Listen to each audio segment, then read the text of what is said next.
Welcome to NodeSource Dev Sessions, where we talk with engineers, builders, and developers creating modern tools for the Node.js ecosystem. Here is your host, Steph.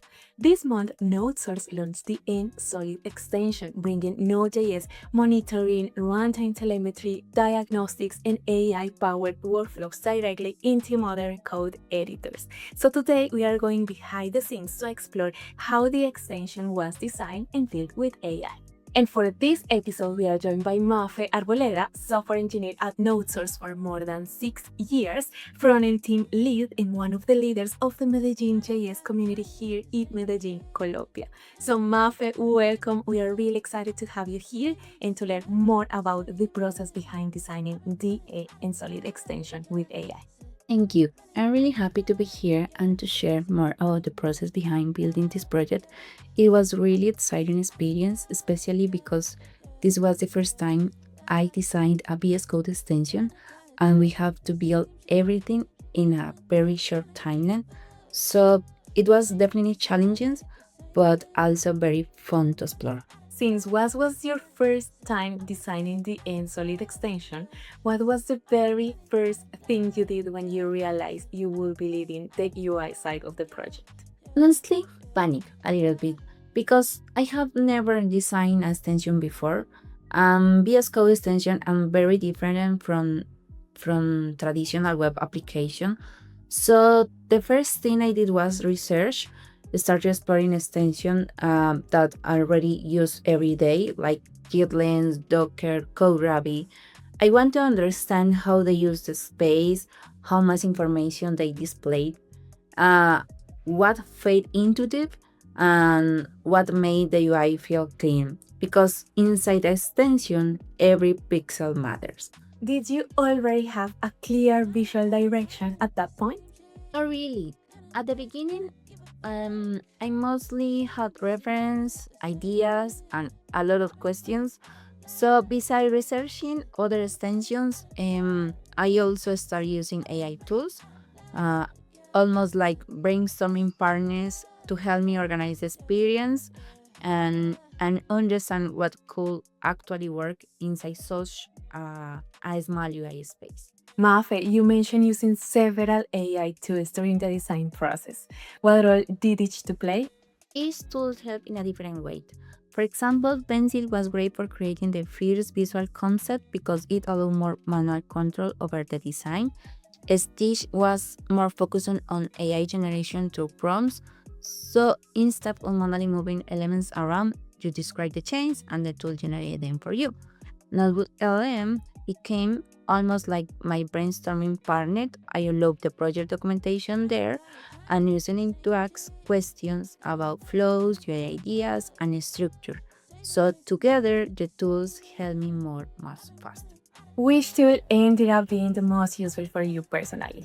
Probably Pencil, mainly because it gave me more flexibility. With a Stitch, sometimes I want to make very small visual changes, but since everything worked through prompts, it could modify something completely different. Pencil feel more controllable, especially during the early UI exploration phase. Mafe, how long did it take you to create the first version of the design? The first solid visual direction probably took me one full day, and honestly, most of the time was just experimenting. Color, spacing, layouts, prompts, visual consistency. I remember spending hours just trying to make the UI feel right. After the first version was approved, the rest of the screens became much easier and faster to build.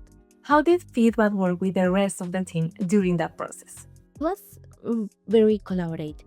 I didn't wait until everything was finished to show the UI.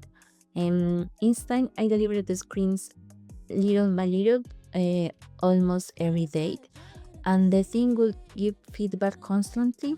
So sometimes the feedback was this feel too small, this color doesn't work, this section feels too crowded, and then I will back adjust the prompts or layouts, regenerate things, and iterate again. So the final results come from many small improvements over the time. Did I actually make the process feel faster?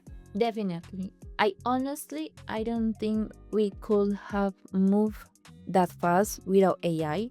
Not because AI replaced design decision, but because it accelerates experimentation. Normally, trying multiple AI directions could take a long time. But with these tools, it could explore many ideas very quickly, test them with the team, and iterate almost in the real time. Mafe, after this experience, what would you recommend to developers or front-end engineers who want to start exploring AI-assisted UI design, especially for projects that they are never built before? I think the biggest recommendation is don't be afraid to experiment.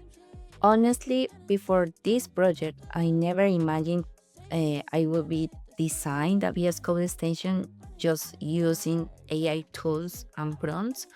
Um, and I think AI works best when you treat it like a collaborator, not like something that will magically do everything for you.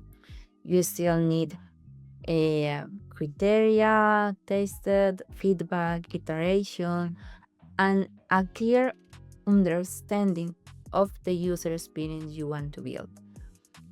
But AI can seriously accelerate exploration and help you move much faster, especially when you are entering completely uh, in a new territory.